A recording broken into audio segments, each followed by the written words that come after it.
Faculty, how much we appreciate the fact that you have managed the epic transition as well as you have. I know it's been a real painful experience for a lot of people, and it continues to be. But I sure have been proud of the comments that everybody has offered up about the surgery department and how you've handled it. So good for everybody. Everybody gets a gold star for that. We want to welcome our visitors today. We look forward to talking to you individually as the day goes on. Our Grand Rounds format on interview day is what you're about to see, which is a couple of our residents presenting cases and discussing them with some discussion then from the floor. And we have two of our finest today. Evan Zug is University of North Carolina graduate and came over. We were able to steal him away from North Carolina and get him to come over here to do his residency, and he's going to start off. So, Evan, have at it. Welcome, everyone. I'm sorry I wasn't able to make it to the dinner last night. I was on call. But I'm happy you're all here. This is one of my favorite times when all the applicants are come and interview. I'd like to thank Dr. Maxwell to allow me to present this case today. The title of my talk is Techniques for Repair of Traumatic Duodenal Injuries. First of all, welcome to Chattanooga. We have a lot of fun here when we're not at work. The top left photo there is a picture of Riverbend, a music festival that's held downtown every year. Below that is a photo of Nightfall, a free music concert series that's every year downtown. The top right is a photo of The Block, which is a climbing facility right in the middle of downtown. And then below that is Warehouse Row, where you can shop and eat at several restaurants there, including a couple of my favorites are 210 Jack and Public House. As Dr. Burns was saying, my wife and I moved here from Charlotte, North Carolina. We have a lot of fun when we're not at work. We have a 2-year-old boy and a 9-month-old girl. My wife wanted me to give out a shout out to the Resident Wives Club. They do a lot of things throughout the year. They have a Christmas party, they have a book club, a supper club that's hosted at a different house each month, and then they have meal trains whenever someone has a baby. I don't have any disclosures. Today I'm going to talk about a patient who presented on the trauma service. It's a patient of Dr. Maxwell's, and I'd like to take a few minutes to talk about the service. The trauma service is led by our trauma faculty, including Dr. Maxwell, Dart, Hunt, Mejia, Smith, and Barker. It's led by 2 trauma chiefs who are 4th-year surgery residents and 3 to 4 interns per month.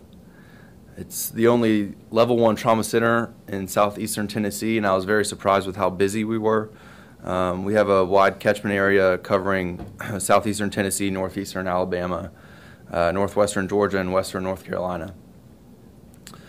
We have high expectations of all the residents on the trauma service, but the interns as well. There are a lot of off-service residents on the trauma service, and we expect our surgery interns to lead the other residents. It's a huge opportunity for the senior resident as well. It's really the first service when you become the chief resident. You get to learn very quickly how to run a team, take full responsibility for the care of the patients, and learn how to communicate effectively with outside hospitals and referring physicians. I think the most valuable aspect from my experience so far is it's really taught me how to become a better leader. This skill is definitely not intuitive, but I think it's very important if you want to become a successful and effective surgeon. So a little bit about the duodenum. This is from Current Problems in Surgery in 1993. The duodenum is the epitome of an organ poorly designed to withstand the ravages of trauma. It possesses a marginal blood supply shared with the pancreas. Therefore, this organ is not amenable to sound technical closure, and parts of it are very difficult to resect. So TQ is a 56-year-old male who presented as a level 1 trauma activation following an MVC. His injuries included a C1 lateral mass fracture, C6 through 7 superior end plate fractures, a traumatic occlusion of bilateral vertebral arteries, a left zygomaticomaxillary complex fracture, a small liver laceration, and a duodenal injury. You can see here, looking at his CT scan, coming around the duodenum here, you can see an inflammatory process at the second and third portions of the duodenum and some free air here.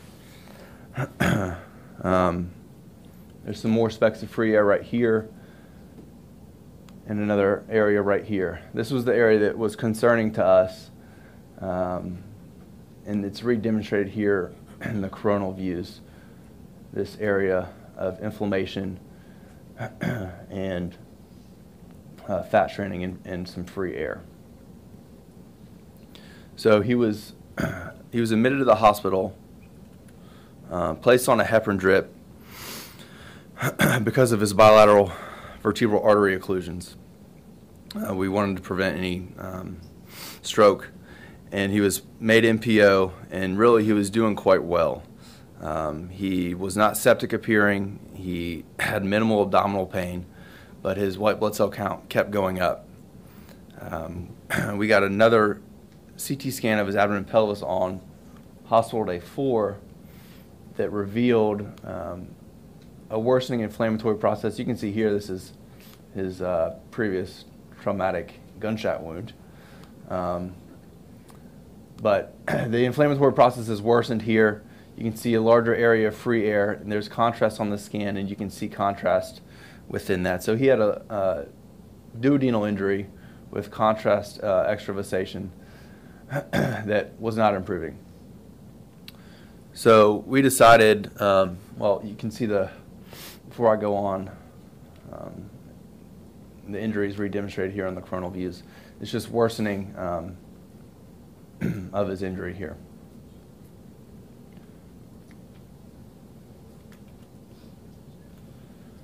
So we decided that he had failed non-operative management of his duodenal injury and needed an exploratory laparotomy to repair his injury. Upon exploration of his abdomen, it was difficult to see from this picture, but he had an injury to his duodenum at the third portion. And then in this picture, the duodenum is cochlearized, and you're looking at the posterior aspect of the duodenum right next to the pancreas. There is an abscess between here, and then the IVC is down here as well. The injury was right next to the pancreas and involved approximately 20% of the circumference of the duodenum. So given that this injury resulted from blunt trauma, we were unable to know for sure the extent of the injury, and we were unable to know if there was an associated pancreatic injury, which there likely was. We decided that we could not repair this primarily. We decided that our plan would include placing an omental flap over the injury, protecting the healing duodenum from gastric juices with the pyloric exclusion and stem gastrostomy, protecting the duodenum from biliary and pancreatic juices with a duodenostomy tube, and placing a jejunal feeding tube for enteric feeding. This technique was first described by Harlan Stone and Timothy Fabian at Grady Memorial in 1962, and it's been termed the suck me, feed me, or triple tube therapy technique. And right here, this is a picture of our omental flap that we placed over the injury with interrupted seromuscular silk sutures. To perform our pyloric exclusion, we made a gastrotomy and oversewed the pylorus with an absorbable suture. We then closed our gastrotomy and performed a stem gastrostomy to drain the stomach. We then brought up a jejunal loop that was mobile enough to reach the abdominal wall and placed a retrograde duodenostomy tube through a jejunotomy. We initially attempted this with a red rubber catheter, but could not get it to go up and around the duodenal C-loop, so we used an NG tube for the retrograde duodenostomy tube. Next, we placed an anterograde jejunal feeding tube through a separate jejunotomy, approximately 5 centimeters distal to the duodenostomy tube. So here's the duodenostomy tube, here's the jejunal feeding tube. And we secured these with the Witzel technique. So we took interrupted seromuscular sutures approximately 5 centimeters along the jejunum until it reached the abdominal wall. And you can see how this brings up this loop of intestine protecting the feeding tubes from the rest of the abdominal cavity. So This was the final result prior to closing the fascia. You can see his gastrostomy tube, the JP draining the right upper quadrant, the retrograde duodenostomy tube, and the jejunal feeding tube. Postoperatively, tube feeds were started. His gastrostomy and duodenostomy tubes were left to gravity drainage, and then by post-op 13, he was discharged to a rehab facility. 10 days later, he was readmitted to us for dehydration, metabolic alkalosis, and electrolyte abnormalities. These were all corrected. 6 days after that, on post-op day 29, he got an EGD with removal of the suture in his pylorus. His pylorus was also dilated, and his tubes were removed, and he was discharged a day later, tolerating enteral nutrition. So next, I'd like to talk a little bit about traumatic duodenal injuries, focusing on the surgical management of difficult duodenal injuries. Traumatic duodenal injuries, uncommon, although it's not unnecessarily rare. The incidence is approximately 3 to 5% in patients who have sustained abdominal trauma. 77% of all duodenal injuries are from penetrating trauma. 75% of these are from gunshot wounds. Most blunt trauma to the duodenum is from motor vehicle accidents. The duodenum is rarely injured alone. The surgeon must be suspicious of a duodenal injury in any patient who presents with liver, pancreas, small bowel, colon, or stomach injuries.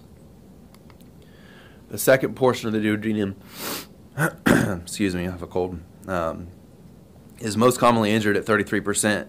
The other portions have a similar incidence of injury. So importantly, if the surgeon is suspicious of a duodenal injury, the patient needs an exploratory laparotomy in most cases. The duodenum must be explored with all 4 portions visualized directly, looking for signs of injury, including crepitation along the duodenal sweep, bile staining, or right-sided retroperitoneal hematoma. To visualize the duodenum in its entirety, a Coker maneuver is performed by incising the lateral attachments of the duodenum and sweeping both the second and third portions medially using a combination of sharp and blunt dissection. And then the Cattell and Brash maneuver allows for inspection of the third and fourth portions of the duodenum by mobilization and medial rotation of the right colon. The retroperitoneal attachments of the small bowel are incised sharply from the right lower quadrant to the duodenal jejunal junction, and this allows the small bowel to reflect in its entirety outside of the abdominal cavity. And then the fourth portion can be visualized in its entirety by transecting the ligament detritus. But you have to be careful about the inferior mesenteric vein, which is right there as well. So once the injury is identified, an organ injury scale is helpful in deciding surgical repair options. There are many surgical options for repair of duodenal injuries, from simple repair to a Whipple. Importantly, the surgeon must consider the anatomic extent of the injury, the magnitude of the associated injuries, and the time elapsed from injury to repair when deciding how to repair an injured duodenum.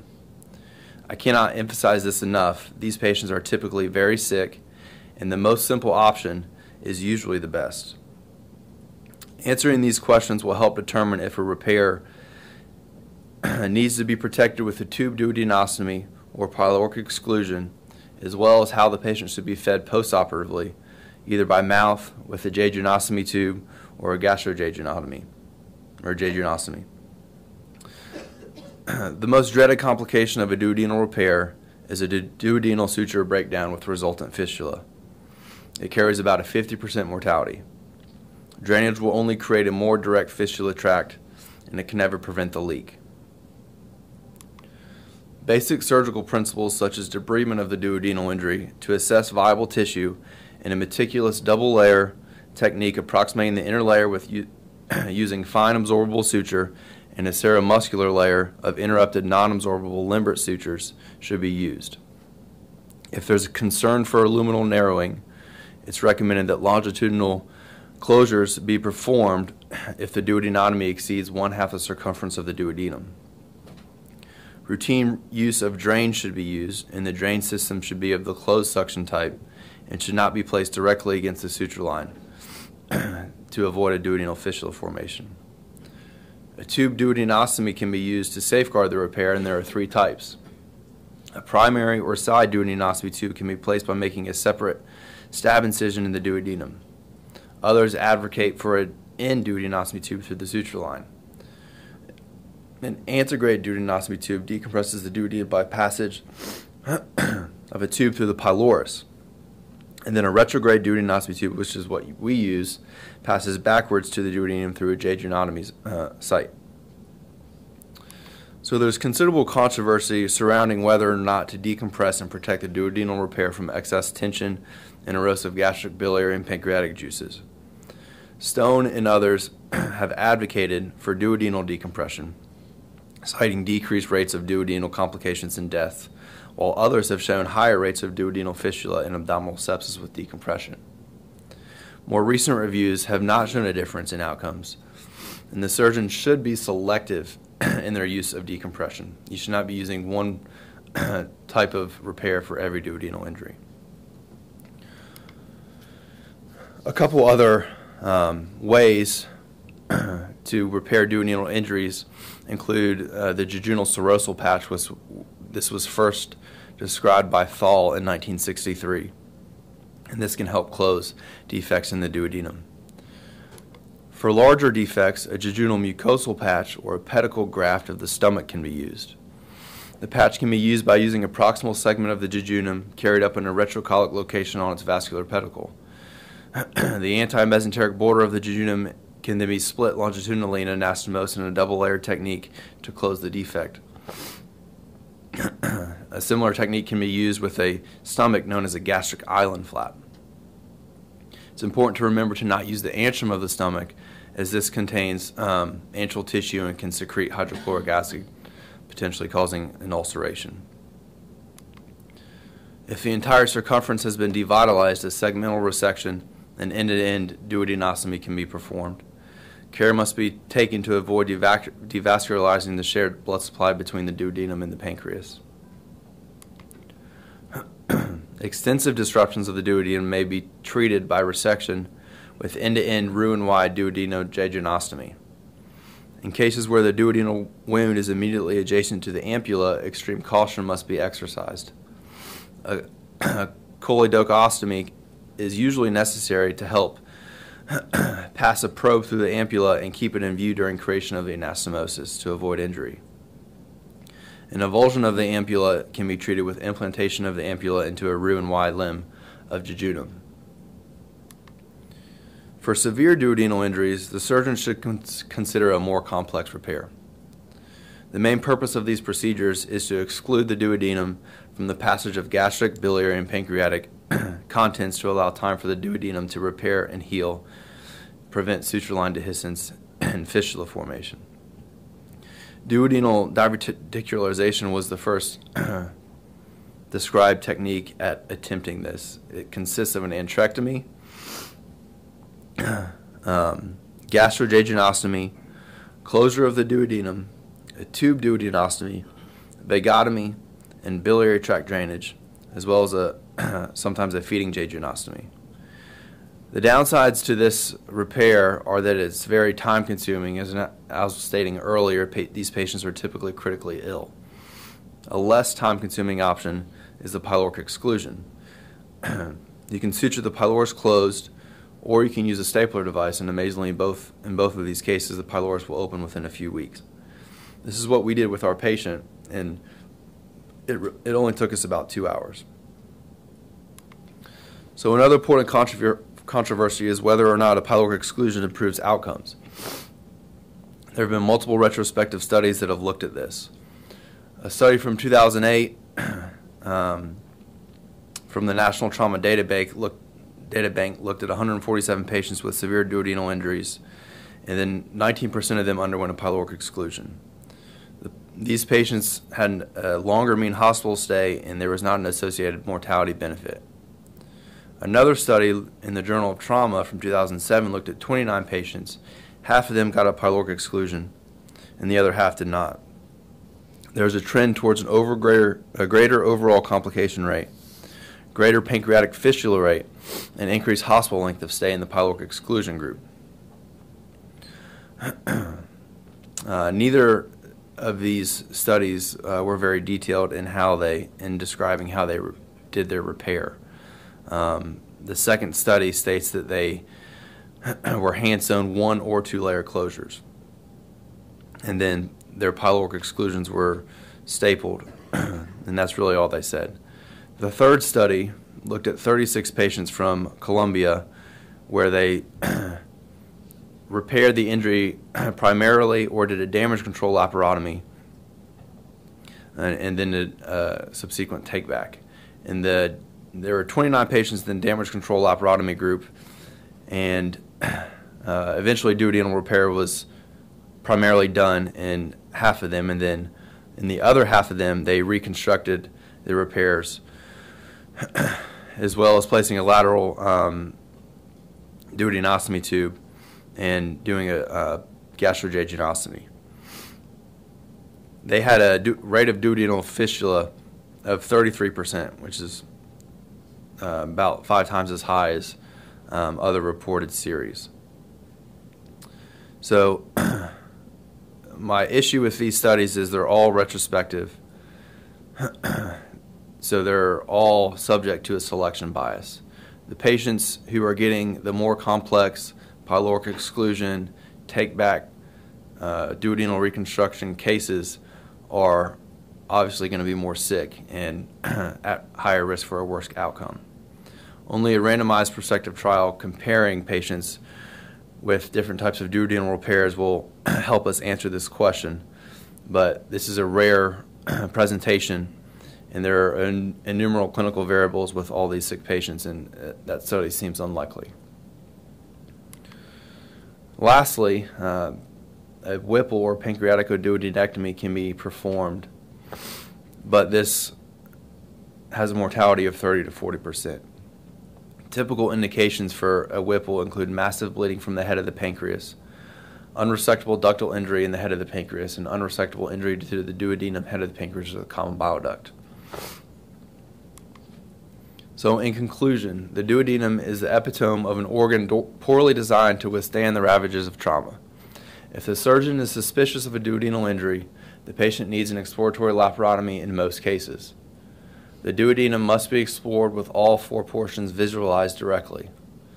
There are many surgical options for repair of duodenal injuries, from simple repair to a Whipple, and the surgeon must consider each patient individually, including the anatomic extent of the injury, the magnitude of the associated injuries, and the time elapsed from injury to repair when deciding how to repair an injured duodenum.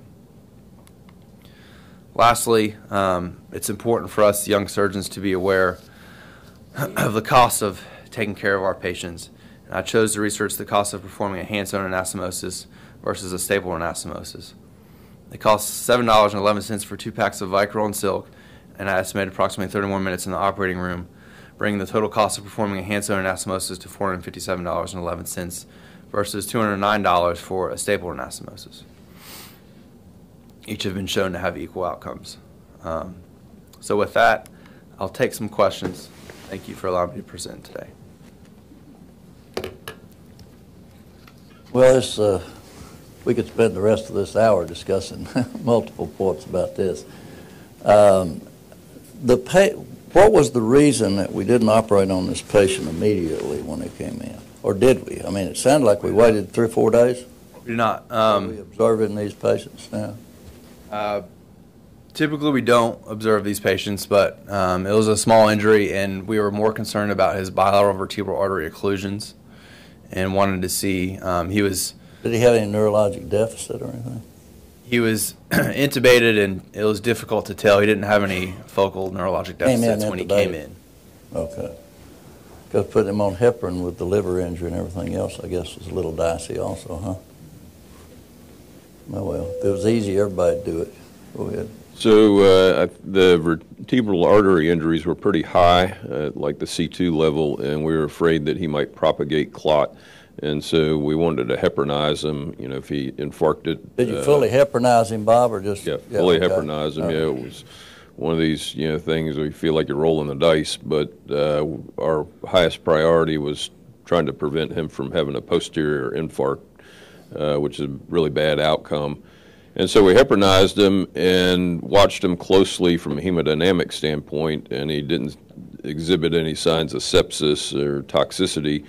And we got him extubated, I think, the next day, and he had a pretty benign abdominal exam. So we just followed along, very concerned about this, but wanted to keep him heparinized. And his, as Zug mentioned, his white count kept climbing up. The day we took him to surgery, he said he was hungry and wanted to eat. But when we did that contrasted CT scan and saw the extravasation, there wasn't any doubt that he needed to be explored. And it was interesting. It was a very strange injury. I can't figure out how this happened, but the injury was just between the pancreas and the duodenum. This on the third portion, just in the proximal third portion of the duodenum, there was an injury on the mesenteric border of the duodenum, and we really didn't see much other than just a little pouting mucosa on either side of the pancreas. The rest of the duodenum was intact. And for the life of me, I can't explain how someone would incur such an injury. And my decision was not to go mucking around trying to clean the pancreas off and sew that up, because I think you just aggravate the pancreas and propagate pancreatic leak and destine your repair to fall apart. So I just decided, I don't go around doing triple tube therapy on every duodenal injury, but this was one that I thought was a real candidate for it. And so we just, were able to take a piece of omentum for lack of anything better to do to try and seal that up and sewed it to the anterior surface of the duodenum where the injury was, and then just drain the posterior aspect. So you didn't actually do a two-layered or single? No, we didn't do any repair to it at all. You put an omental patch on. It was laid a patch anteriorly. This would have been almost like a thou patch then. It was like a Graham patch, more or less, to the area where we detected the injury. And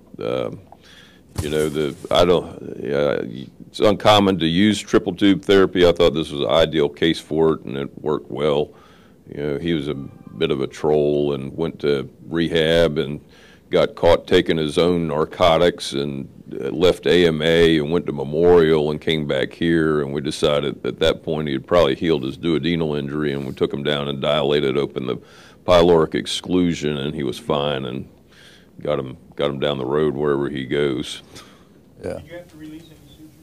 What sutures did you put in, and what did they look like at that? We did a 2.0 PDS, and the most critical thing about doing a pyloric exclusion is making sure that you close the pylorus and you don't close the stomach. There's a lot of textbook chapters about duodenal injuries and talking about stapling the pylorus closed. We did that once when I was in Memphis, and it never opened up, and the guy had an open abdomen and skin graft closure, and we had to take him back and physically open that in surgery, and it was a nightmare. So I will never staple the pylorus closed. It's attractive because did you do a gastrotomy? Gastrotomy just proximal to the pylorus, and take a Babcock and grab the pylorus. You feel with your fingers and identify the pylorus, and then I isolate it with a Babcock, and then I just do a 2.0 PDS suture, just purse string that closed, and then close the gastrotomy, and then go more proximal in the stomach and do the gastrostomy. But in this case, you had to take the stitch out when they did the endoscopy, I understood? Yeah. He was just so non-compliant that having a pyloric exclusion wasn't a good thing for him, so we took him back and opened it up. But the suture was there? Yeah, we could see the suture. We pulled up on it, yanked it out. I think everybody has their opinions about things. You mentioned, Evan, about being time sensitive about your operation. My personal bias about duodenal injuries is you got one nice good shot at fixing a duodenal injury.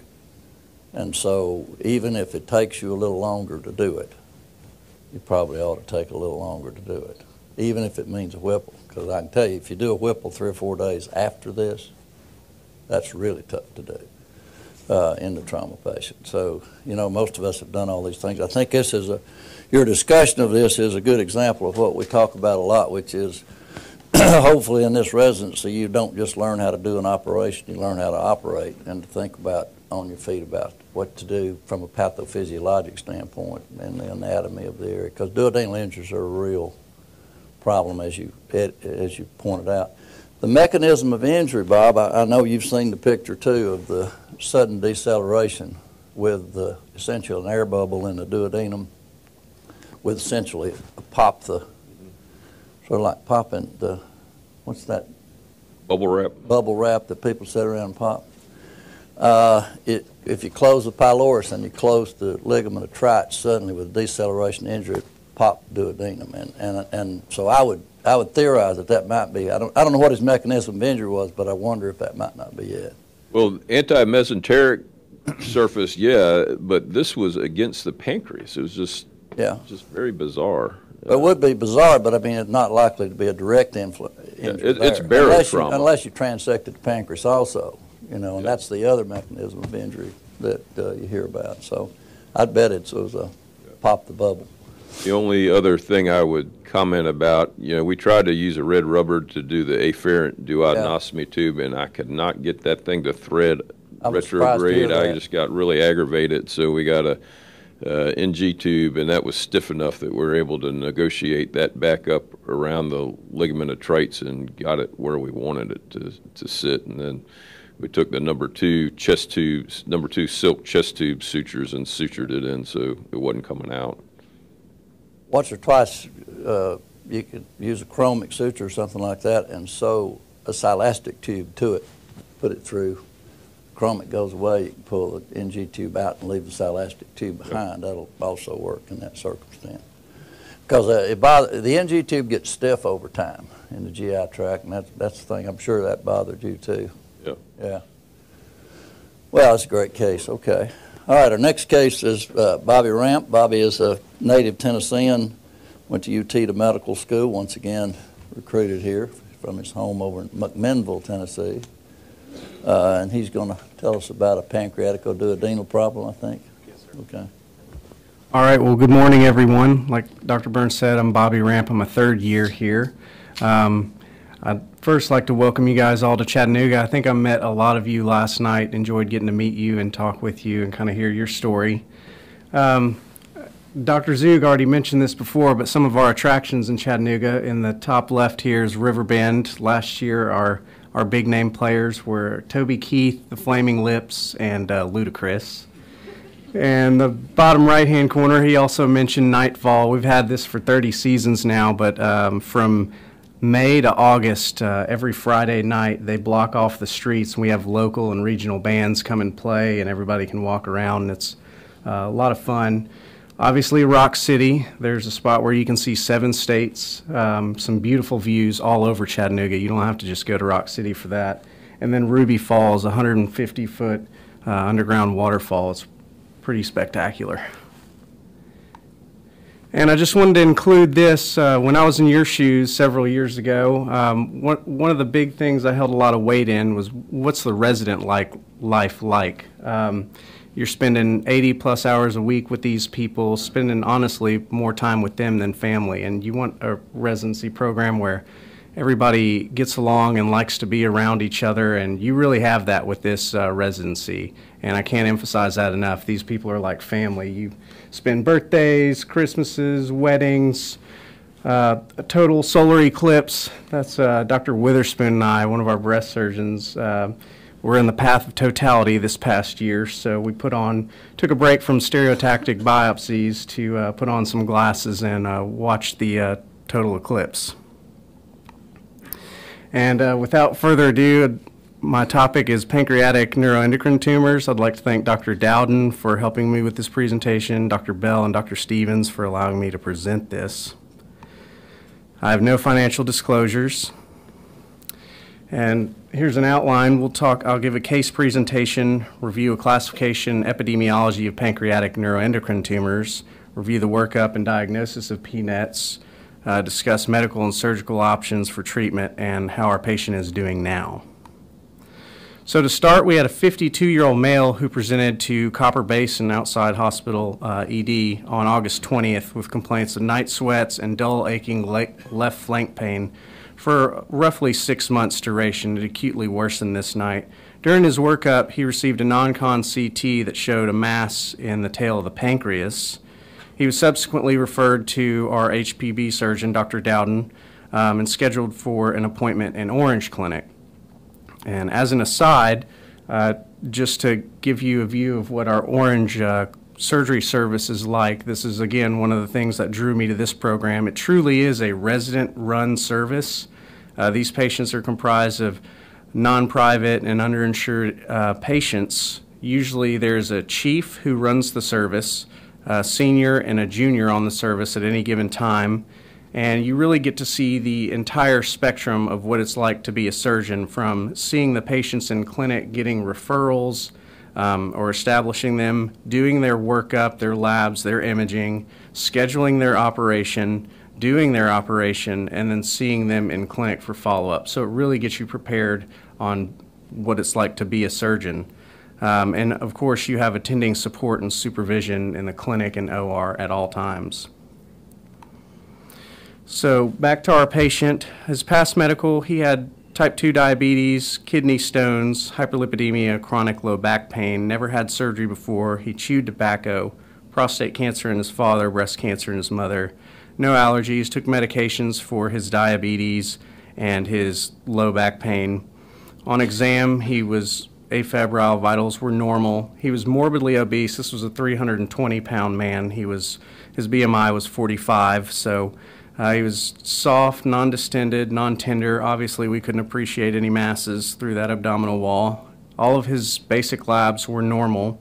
And we obtained a CT of his chest, abdomen, and pelvis, contrasted this time, and also an MRI, and he underwent a CT-guided biopsy of this lesion, and it revealed neuroendocrine tumor, well differentiated. I'll take you through his CT here. So here's some axial cuts.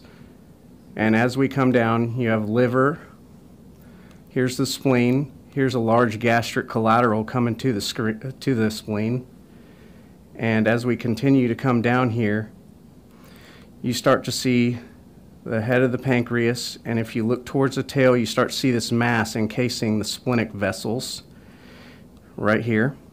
And as you continue to come down, you see a finger-like projection of this mass, and it projects into the left renal vein and renal artery, and it encases these structures as well. And then on some coronal views, just to give you a three-dimensional image here, we're coming down their stomach. Here's a duodenal C-loop, the head of the pancreas, and as you look off towards the tail, you start to see this mass encasing, again, the splenic vessels and the left renal vessels. There's that finger-like projection. And if you look up towards the liver, you see no lesions or abnormalities noted on the liver. And then here's some cuts on MRI, better visualization of the soft tissues and the liver. Again, left kidney, spleen, and if you look right in this region, you'll start to see that mass pop up encasing the vessels here and here. So following the diagnosis from his biopsy, he was established with our Heme-Onc clinic. They obtained tumor markers. Chromogranin A, which is expressed in neuroendocrine cells of the body, was elevated at 82. Neuron-specific enolase, which is expressed in neuronal cells of the body, is normal at 5.4. 5-HIAA is a breakdown product of serotonin. You do a 24-hour urine test for this. His was normal at 5.4. CA19-9 is mildly elevated at 52. The cutoff's really 37. And CEA of 3.0, which is normal. He then received an octreotide scan for staging purposes and identifying any kind of occult lesion not picked up on our CT or MRI, and it showed intense focal uptake in the left hepatic lobe. And if you look here, that dot right there, and especially on the superimposed SPECT CT scan, you can see all these targets are aiming right at that lesion right there that we noted on the liver. So this put him at a T4. We'll go over the staging momentarily, but a T4 invading adjacent structures. NX, we did not know his nodal status at this time, and M1A, metastases confined to only the liver. He was then presented at tumor board. This is a multidisciplinary approach to patients with advanced, interesting kind of cancers, and it's a panel of radiologists, oncologists, radiation oncologists, and surgeons. So you kind of have a holistic approach to this patient. And the decision was made by the team to undergo operative resection. So on November 22nd, he was taken to the operating room, and we ultimately performed a distal pancreatectomy, splenectomy, a left adrenalectomy, a left nephrectomy, and a left partial lobectomy of his liver. We utilized the intraoperative ultrasound on the pancreas and observed the mass and went proximal to this during our resection, and also utilized it on the kidney where we saw no lesions, and the liver. So pathologic specimen, to orient everyone, here's the spleen. So this is the patient's left, this is the patient's right. Here's the pancreas running through here, and if you can see the cut edge of the pancreas right here, that's our margin of resection. Here you can see the tumor within the pathologic specimen, and here is his left kidney. On pathology, the pancreas, spleen, and it actually invaded into his left adrenal gland, revealed well-differentiated neuroendocrine tumor, 6 by 5 by 5.8 by 4 centimeters, with tumor present at the posterior soft margin, and we'll talk about that shortly. His Ki-67, which is a marker for proliferation, was 16%. That puts him at an intermediate grade, and his mitoses per high power field were 4 out of 10, which it also puts him at an intermediate grade. He had 7 out of 17 lymph nodes that were positive for metastases. That gave us our N1 here. And our liver resection showed metastatic neuroendocrine tumor, 1.5 centimeters. The margins were negative. And our left kidney just showed benign cysts, negative for tumor. However, as you saw in the CT and MRI, it was encasing both renal vessels, and this had to be taken. So let's talk about pancreatic neuroendocrine tumors briefly for a moment. So neuroendocrine tumors in itself are pretty rare. 1 in 100,000 people get them every year. And as far as nomenclature goes, there's some confusion. The term carcinoid we try to apply to well-differentiated neuroendocrine tumors in the digestive tract, so small bowel, appendix, even rectum, or lungs, while those arising from the pancreas, we try to refer to them as pancreatic neuroendocrine tumors. Pancreatic neuroendocrine tumors are an even more rare entity, when 1 in a million per year are diagnosed. So the terms pancreatic carcinoid and islet cell tumor we try and steer away from. Their use has declined. The term pancreatic neuroendocrine tumor has been adopted by the AJCC and most practitioners. So PNETs account for approximately 3 to 5% of all pancreatic malignancies. As I said, this is a pretty rare entity, and greater than 68% present with metastatic disease at diagnosis. These are slow-growing, indolent tumors. The average length of initiation of tumor to diagnosis is 5 to 7 years.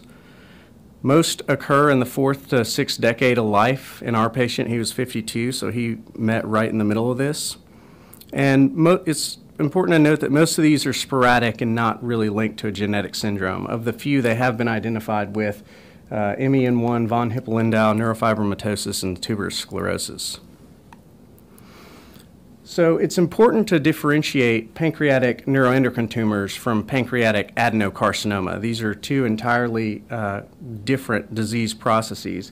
They arise from different cells. So when you think of pancreatic adeno, you think of this exocrine, acinar, and ductal tissue, and the tumor cells arising from these. When you think of pancreatic neuroendocrine tumors, you're really looking at cells originating from the islets of Langerhans.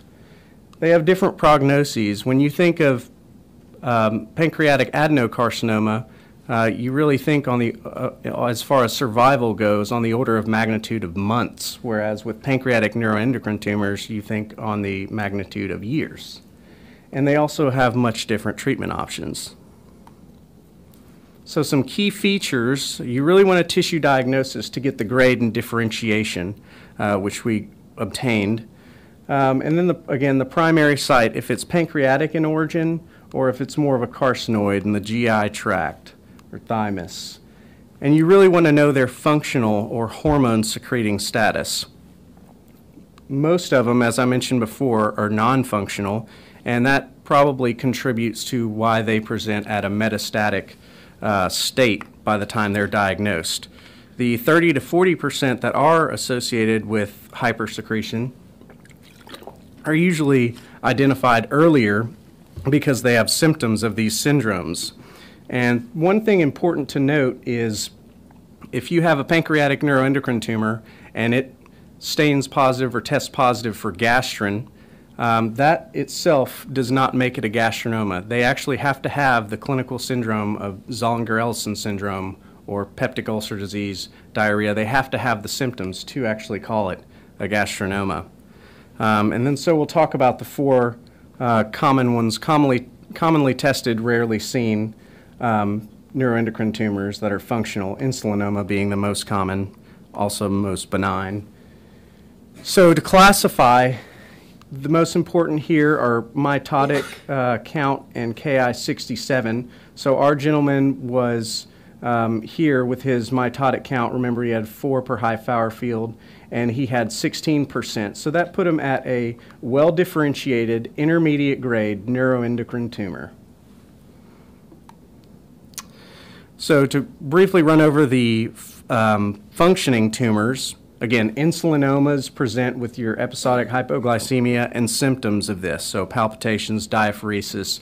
They present with, as you guys know, Whipple's triad, which is fasting hypoglycemia of less than 50, these symptoms during it, and relief of symptoms with administration of glucose.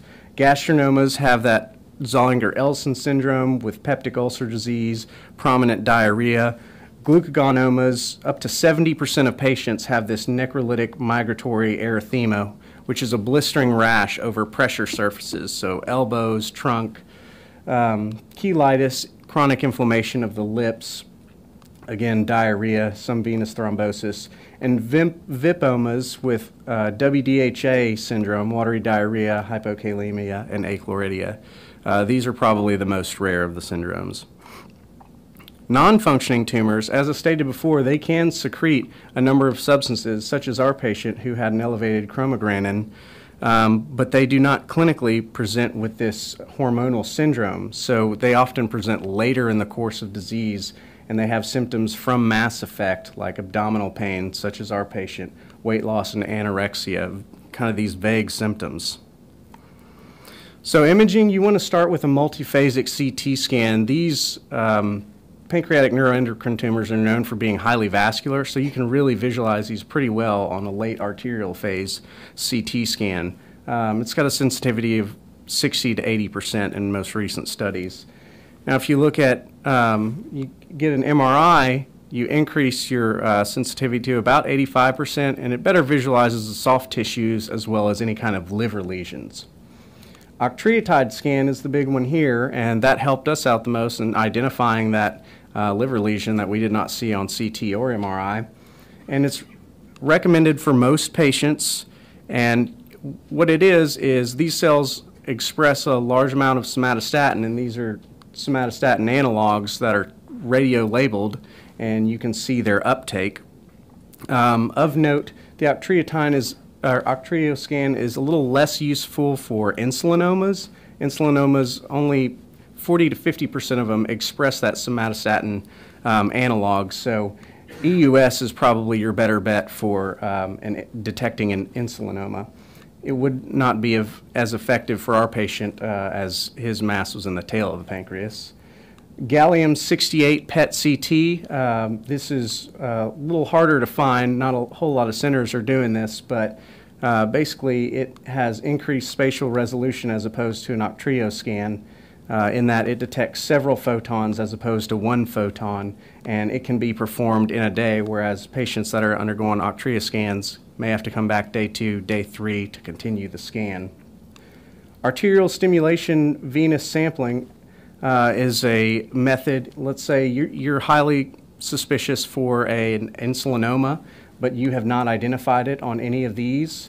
you can basically cannulate the femoral artery and also place a sheath in the vein and cannulate up to specific spots of arterial supply to the pancreas. So let's say the superior portion of the head, cannulate to the gastroduodenal artery, and you would administer a bolus of calcium, which causes these cells to release all of their substance, so in my example, insulin, and you can detect, serially draw labs and detect that C-peptide, proinsulin, and insulin levels rise to help you localize that lesion. Pretty unique. And then if all else fails, you can always perform a diagnostic laparoscopy and perform intraoperative ultrasound on these patients. Laboratory diagnostics are important not only to get a baseline, but also to use as follow-up. If you resect these tumors, such as with our patient, we're going to follow his chromogranin A. We're going to make sure that that stays low, and if it starts to trend up, then we're going to worry about growth of the tumor, recurrence, and all of these are generally tested. So staging, don't want to belabor you, but ours, again, was invading adjacent organs, is a T4, regional lymph node involvement, metastases confined to the liver, so that put him at a stage 4. Surgical treatment's the only curative modality, and you can resect this localized, regional, and even metastatic disease to debulk. Especially the patients with functional syndromes, debulking can really help out these patients. And again, because these tumors are so indolent and slow growing, even debulking gives you the opportunity to kind of wait and watch and see how these tumors progress.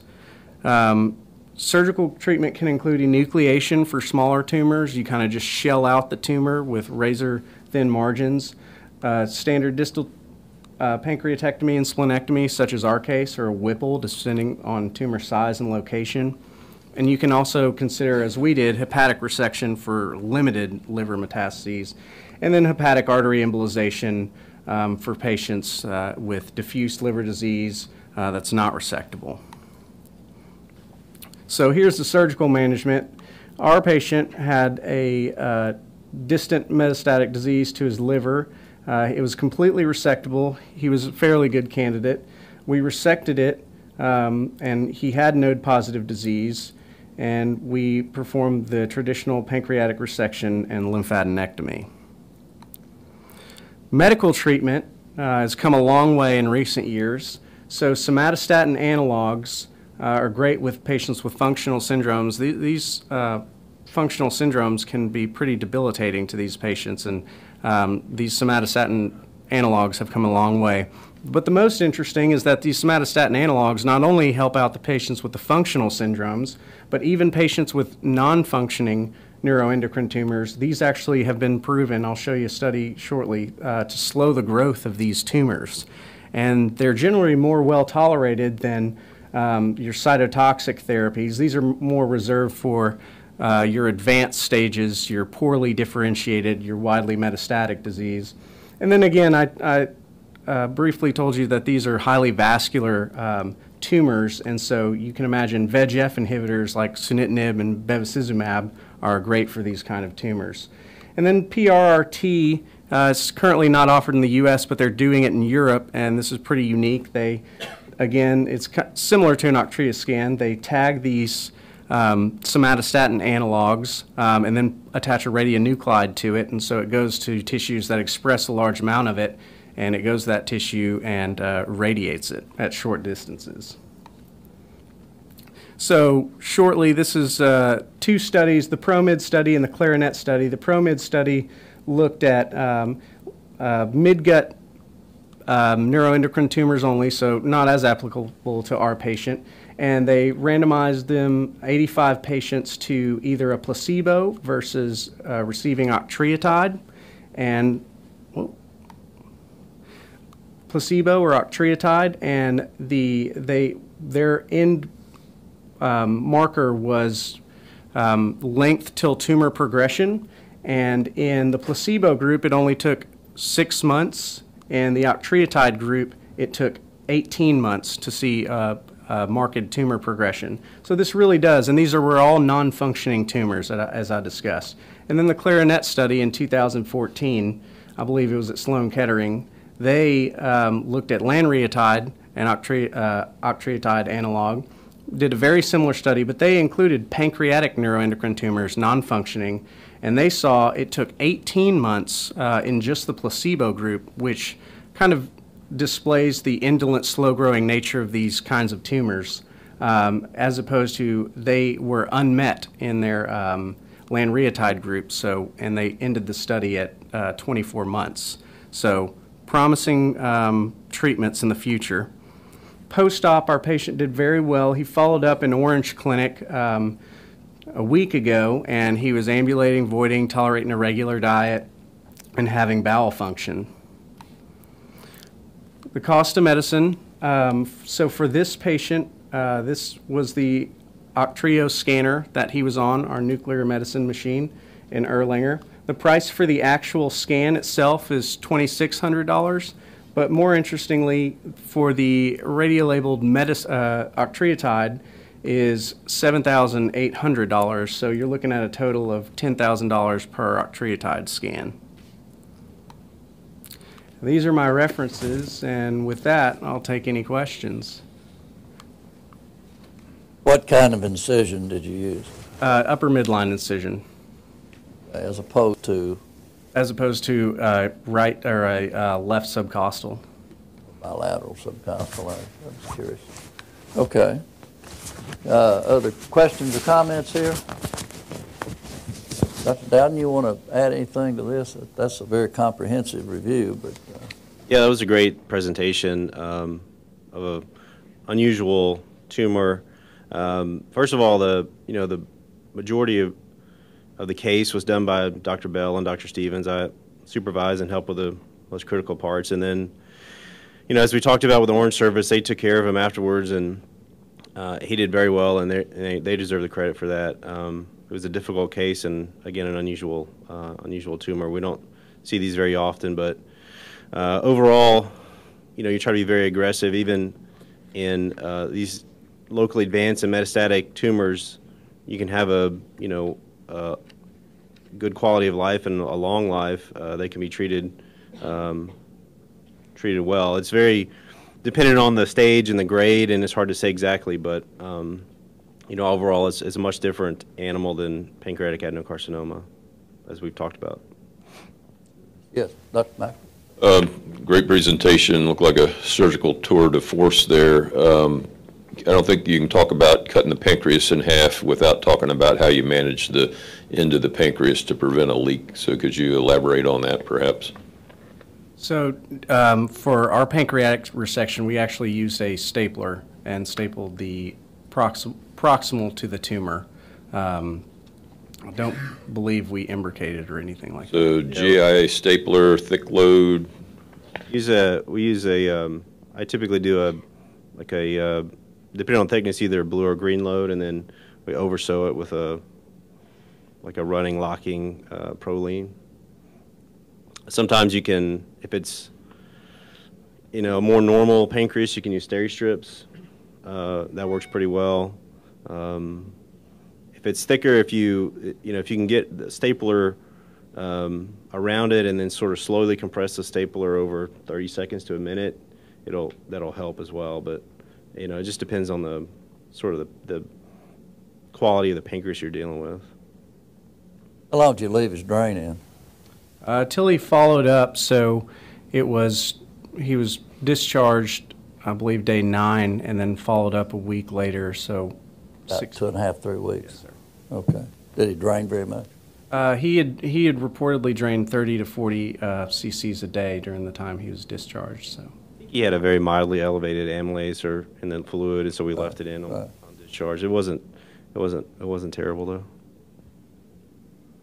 There's been a lot written on how to transect the pancreas like that, and I think regardless of the technique you use, I expect a 30 to 40% leak rate. It's a headache, difficult for patients to deal with, but you all have a very nice result here, so congratulations. Yeah, sure did.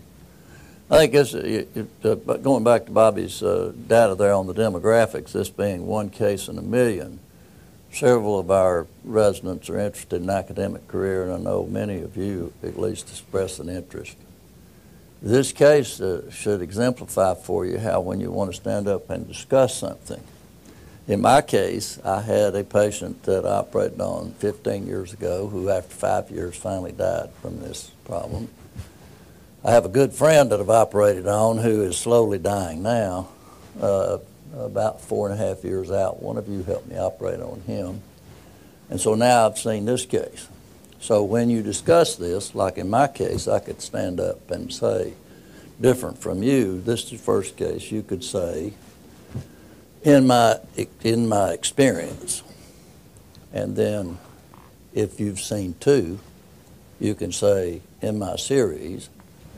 And if you've seen this one, now it's 3, you can say, I can show you case after case after case. So all of you know that. All right. Okay. Thank you very much. Great presentations. If y'all want to take a brief break, go to the facilities. We'll have you come back and talk to you.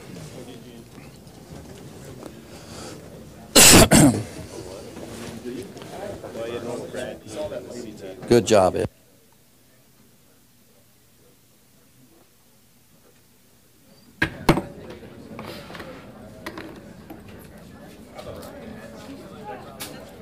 You're going to put it on good for you. It don't get any better than that, boy. Yes, sir. That was good. Thank you, sir.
I just, yeah. No, I got the bow.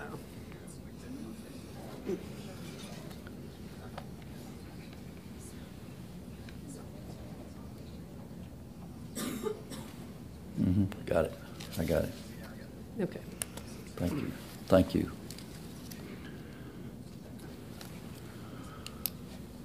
Okay. We're gonna spend about an hour here talking. And before I start, I'll introduce a couple of people. Y'all have met Cindy Rudolph. Cindy runs our the administration of our office upstairs. Laura Brown there with her is one of our research nurses who's going to be ferrying you around some today from interview to interview. And then 3 residents that are going to take you on tours that you may have met last night, but in case you didn't, excuse me, Olivia Moran, Sean Forrest, and Nadine Gates that are with us. UT, Arkansas. And we have some Arkansas people. You've been advertising over there, Nadine, is that right? Yeah. Dr. Moore coming in there is a longtime faculty member. You'll be spending time with him, and then I'll talk about Dr. Giles toward the end of this discussion. And this discussion is designed, came about as a result of putting together a collection of the answers to questions that your predecessors had for the first 20 years I was here, and then we decided, let's just put this in the form where we can talk about it all and answer the questions in one fell swoop, and then we can repeat the answers, or we can discuss them further, or we can find out more about you by not having to individually answer all these. And in spite of this, I'll still forget and leave some things out, I'm sure. I always do. So there'll be something left to talk about. But that's what this is, and we're going to spend about an hour here with me and Dr. Giles talking to you. Now, first of all, let me just say that I'm not one of the more senior doctors who says, if I was talking to my children, I'd tell them not to go into medicine because I don't feel that way. It's the greatest possible opportunity to live the rest of your life. Is this working, John? Is this working?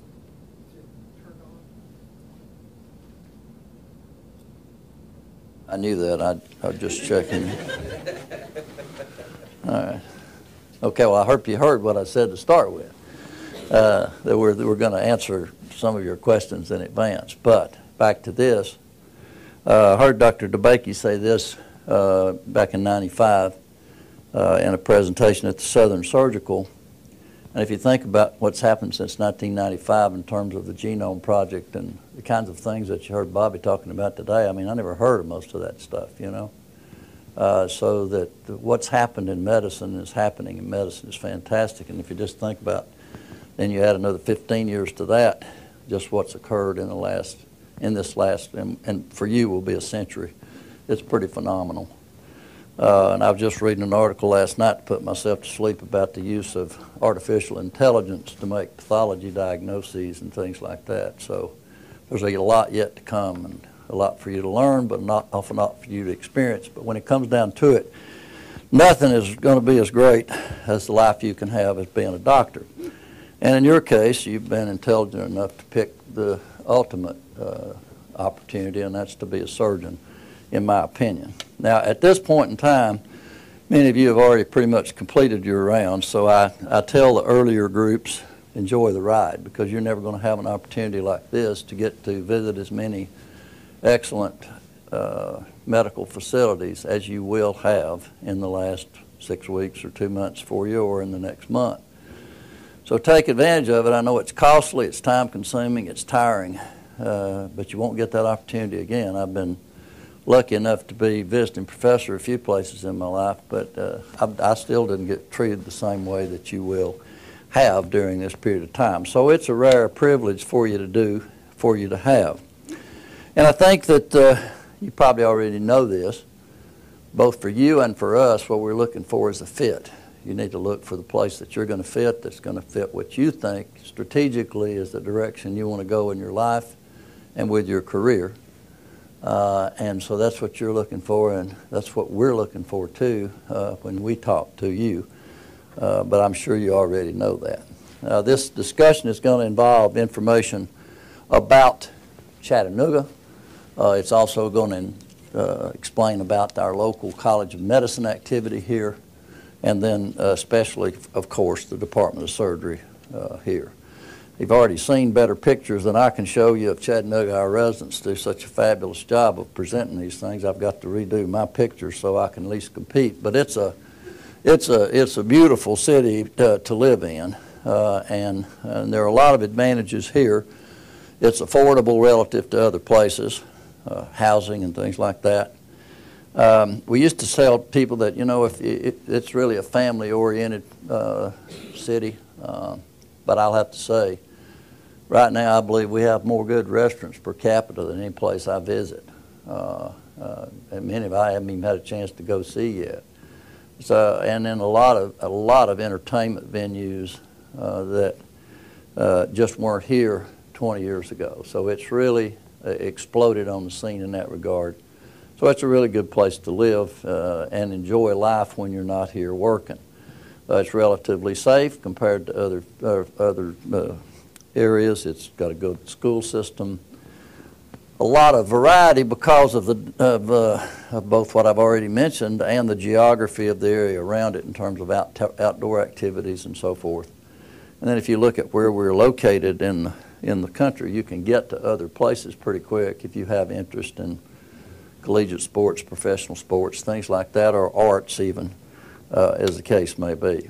I've already talked to you some about some of the outstanding things, many of which were right around you last night during the time that you were here, for those of you that made it to the social last evening. But the aquarium really, establishing the aquarium was really what started the revitalization of Chattanooga. Changed from sort of a grimy place with poor air quality 35, 40 years ago to where now it's really not that way at all. This is the largest freshwater aquarium in the world. I guess you know that. And then I've already talked to you about Riverbend, which is really a fun thing. But we also have a really very active arts organizations here with a symphony and an opera. And then the other things that are unique, like the pedestrian bridge downtown that connects the one side of the river to the other. And that's particularly significant in terms of some of those entertainment venues that we mentioned. The Walnut Street Bridge there was condemned to automobile traffic 40 years ago, but then rather than tear it down, converted to a pedestrian bridge. So a lot of events are held in that facility. And that from it you can see the Coolidge Park that I know either Bobby or Evan showed as one of their slides, which is really pretty, and it's on the other side of the river. Then they've already talked a little bit about outdoor activities, and I've already referenced that. So much so that Chattanooga has really become a center for the Ironman competitions in particular. Here are two of our faculty who are both, one a pediatric surgeon, the other a vascular surgeon, who have compete in that regularly. And then this has been noted nationally, picked up in a lot of publications about that. I show you this because the New York Times has done had picked it up, but also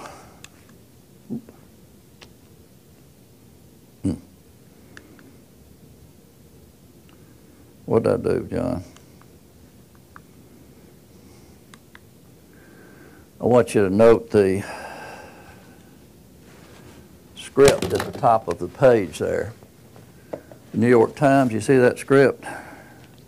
Look at the paper here today, if you pick you one up, and you'll see the script is the same for the Chattanooga paper, which was that the New York Times actually started in Chattanooga. Adolph Ox was a Chattanoogan who moved to New York City and bought a small paper and turned it into the New York Times after he had the Chattanooga Times going, and since then it has been joined with another paper here. So we have a very unique and very good newspaper here with a right-hand column and a left-hand column, because the two papers, when they merge, both one conservative, one liberal, do that every day. So a little bit some things that are unique. Now, as far as the College of Medicine goes, of course, we are centered in the Erlanger Hospital here. Our graduate medical education programs now, I think we're up to 188 residents, and then fellows on top of that in multiple different residency programs that you see here, including the ones that you've probably seen most places. Fellowship programs have started more recently in several things here, such as cardiology, emergency medicine services, preoperative, and that sort of thing, and then several surgical fellowships that you see there that we're proud to have in our department, such as surgical critical care, vascular, and transition to practice as well. So a little bit about Erlanger. It's one of the older still existing facilities in the country, established in 1891 and continuously open since that time. It actually didn't get opened in 91, but that's when the charter and everything was founded, and they started building on it at that point in time.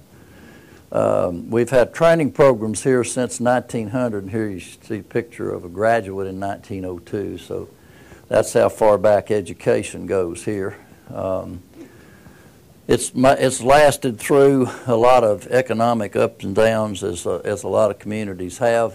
Currently still open and doing well, making money again after a few years of being down. Now up to 863 beds, but then with a growing number of affiliate hospitals that we deal with, and there's 618 beds down here at the main campus. So satellite campuses you see there, where we get patients from them, but we also get them from others, and there, like I say, there are 3 more affiliations in the works right now. So it's going to be a regional referral center, even growing more as time goes by. You already know about the Level 1 Trauma Center. We have 4 or 5 helicopters now. I can't keep up with how many.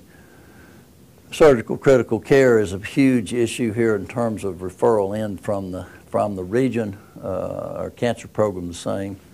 High risk OB, so forth.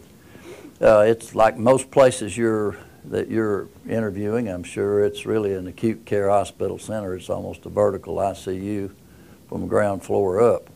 But then we do have a number of ICU units dedicated to, as you see there. multiple different areas, including cardiac surgery, shock trauma, neurosurgery. We have a big neuroscience program. Our stroke program here is one of the most advanced in the country.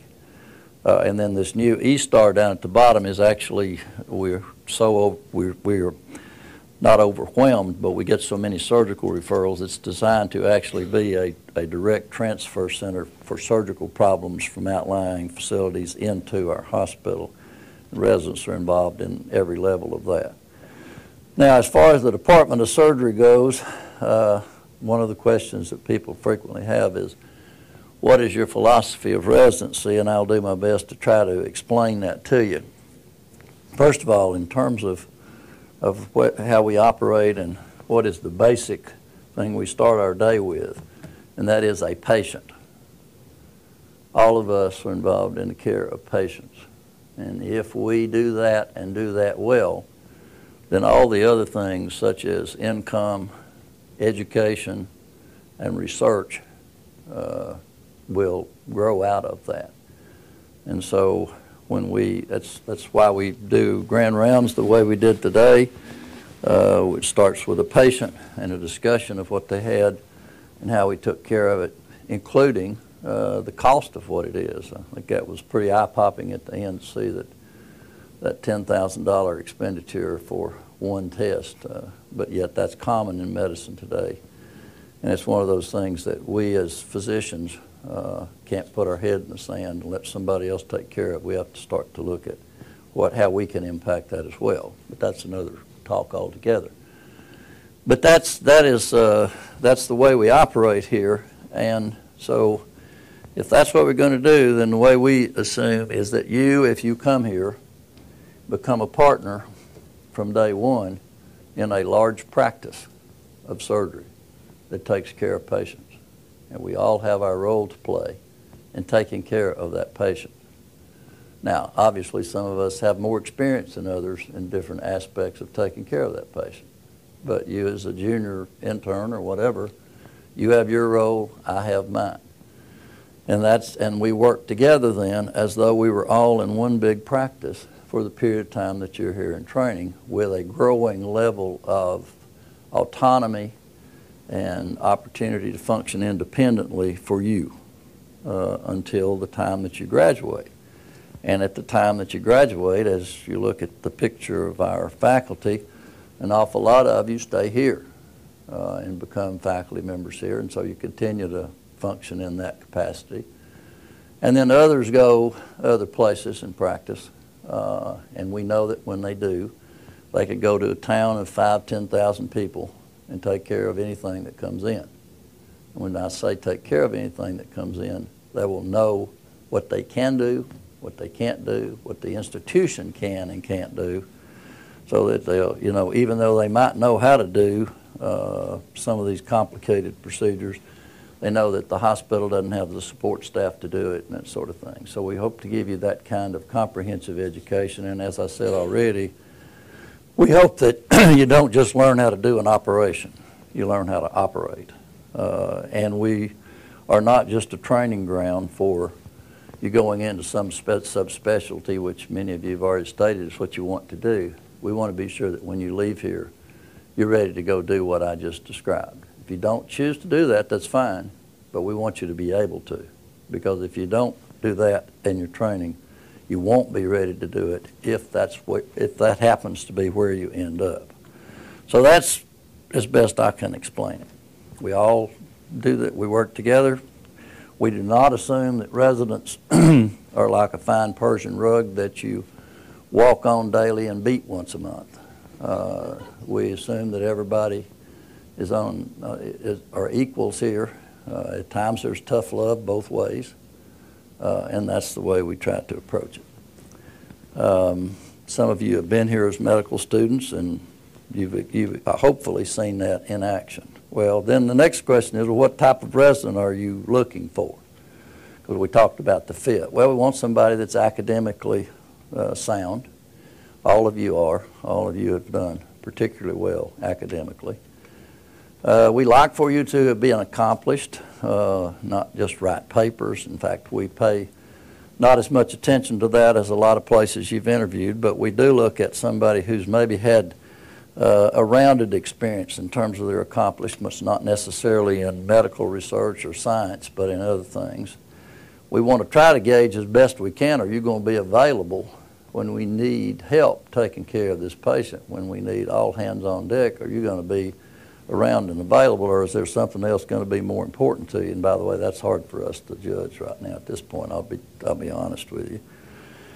Affable. We like for you to be able to talk to people, talk to patients. I heard yesterday that I think they were talking about Hopkins has now instituted a program that when medical students start there, they put them through a process of learning how to talk to people again, because with the generation younger than you, of course, they have communicated with each other so much on their cell phones that they don't know how to talk to a person anymore, and yet you're going to be treating that patient at the top of that. You know, that's a person. You can't communicate with them completely through your cell phone.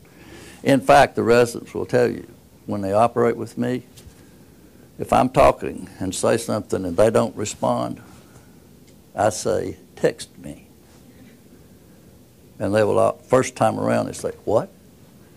Say what you would have done if you had put the answer to what I just said in a text. Say it out loud. And so they've learned to do that. They've learned to ask a question instead of, in their mind, text the question. But anyway, I digress. That's something we've learned. But anyway, so we want somebody who's affable, and then we want to try to hope that you're committed to this, and that's hard to know, because it's hard for you to know, really, because we know now that in medical education, every place, there's not a medical school in this country that we've talked to, and I've talked to a lot of people from around the country.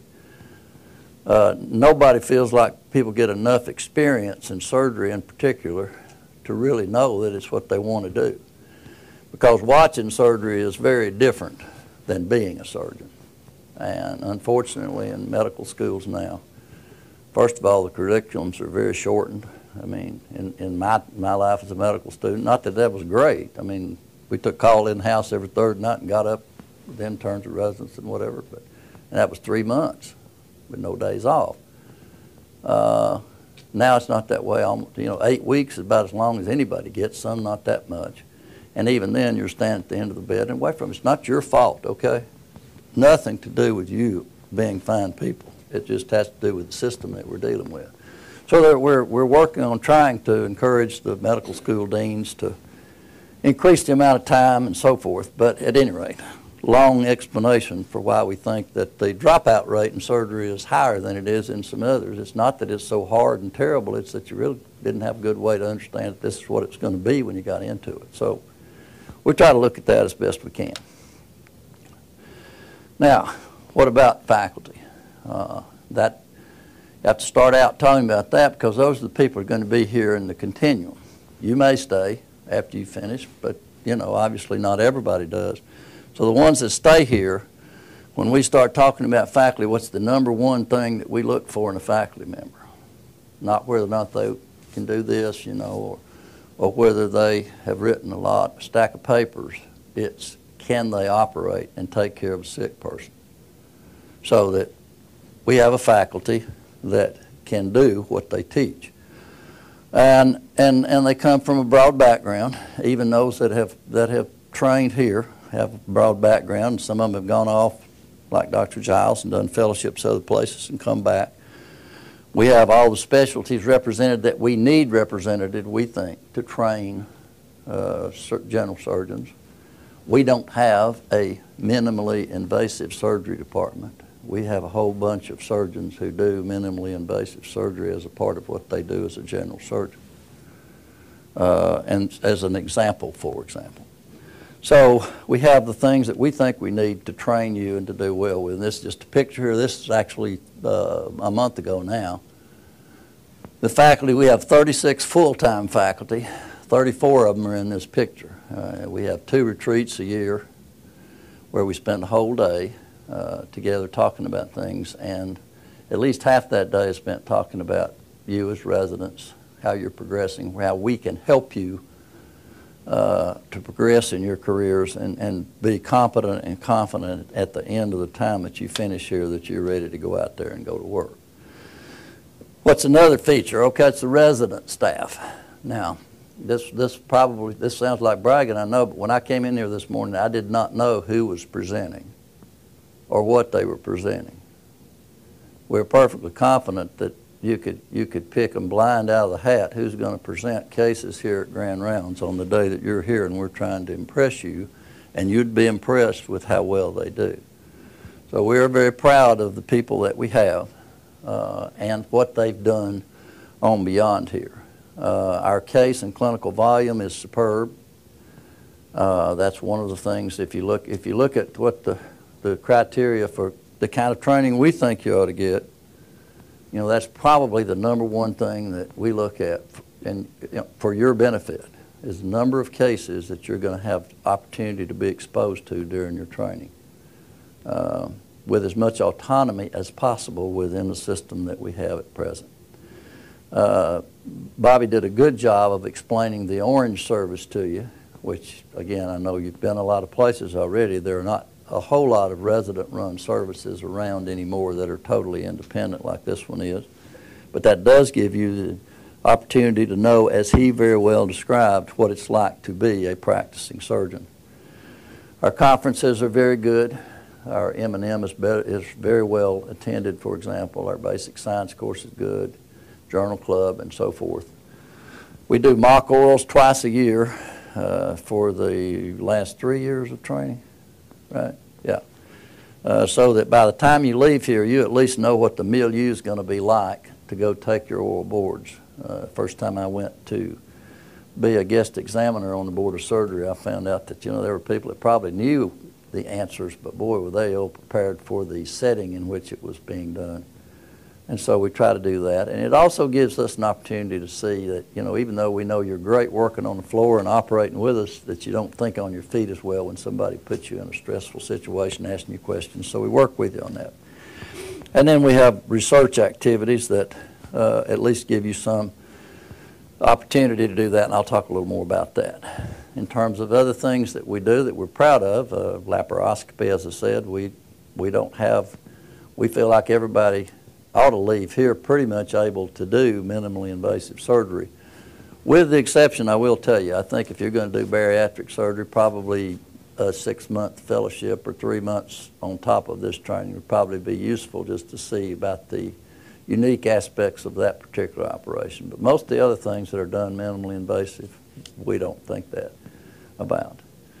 There are some things being done other places that we may not do, but I'm not sure that the test of time will show that it's advisable even to do them minimally invasive, but test of time.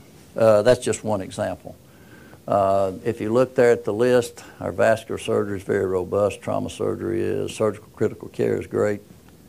We have one of the few places in the country that as a resident you can learn how to do and be proficient in stereotactic breast biopsy and ultrasound-guided breast biopsy when you leave here. You don't need to go do a breast fellowship to learn how to do that. Our skills lab, I assume, are we going to take them to the skills lab? Okay, good. We'll walk you through the skills lab today. We're particularly proud of that. We started in 1980, so it probably is the first one in the country, and we did it to benefit you so that you had an opportunity to go learn how to cut and sew in an environment that wasn't in a living, breathing patient and let you feel more confident and competent to do that. So we think it's very good. Now this comes back to fit here now when we start talking about medical students. We have medical students here all the time. And a big part of their education depends on residents to teach them. So if you don't think you're going to want to teach medical students, you don't need to come here. Go somewhere else. Because we're going to expect you to do that because it's one of the evaluation parameters we use about how our residents are doing. So you got to both teach them and get along with them. So if you think you're going to be annoyed at somebody, you know, younger than you asking you questions and things like that and interfering with your focus on what you're doing, then it may not be the place. So that gets back to fit. Because we take that very seriously. It's a big part of what we do. We do have a rural rotation that, at least at this point, pretty much everybody does. We may at some point modify that and make it more elective, but at this point it's for everybody, and it's an extremely rich experience, for example, in GI endoscopy as a result of that rotation. Our residents, if you look at where they how they rank in terms of numbers of GI endoscopy cases, by the time they finish here, we're usually around the 95th to 98th percentile nationally in terms of the numbers that you get. So if you look at what a general surgeon is going to do, who's going to go to a town of 5,000 to 10,000 people, then it's going to be part of what you do probably. And so we want to be sure that you're educated in how to do it. So that's one of the things you get there. In addition to what it's like to live in a community that's a nice small college town, not really a bad place to live at all. Get to work a lot quicker, not near as much traffic, etc.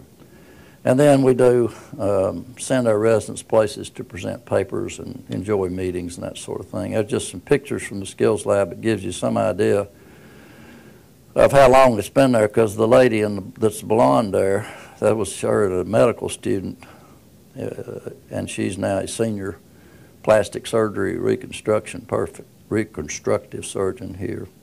And then one there that's on the faculty down at the University of Florida. This is what Dr. Giles has recently instituted, which is a curriculum that's a little more precise, as opposed to just go over to the skills lab and go do some work. We now have a well-delineated curriculum for you to have, and this has really been very much championed by the residents and appreciated by them in the skills lab. Our residency is 6 years for everybody. We know at the end of time, when we send out a survey to the few people that we don't match, that were within our match list, why they chose not to come here almost always is because they wanted to get on with their lives. They wanted to get through in 5 years, and so we understand that that's a disadvantage, but we also know that that 6 years gives you a little bit more gives you a little more confidence, a little more maturity, and it also allows you a year to do some additional training one way or the other, either the surgical critical care fellowship, which can be done halfway through so that you're actually critical care trained the last 2 years of your residency, or to do some research, which gets you some publications and helps you to both understand that process, what it takes to do it, but also to help you build your CV so that if you do want to do a fellowship, that might help you get in one that's more competitive. You probably know that one of the ways that residents are scored, the first thing that the Residency Review Committee looks like, I can tell you, I've been on the Residency Review, I was on it for a long time.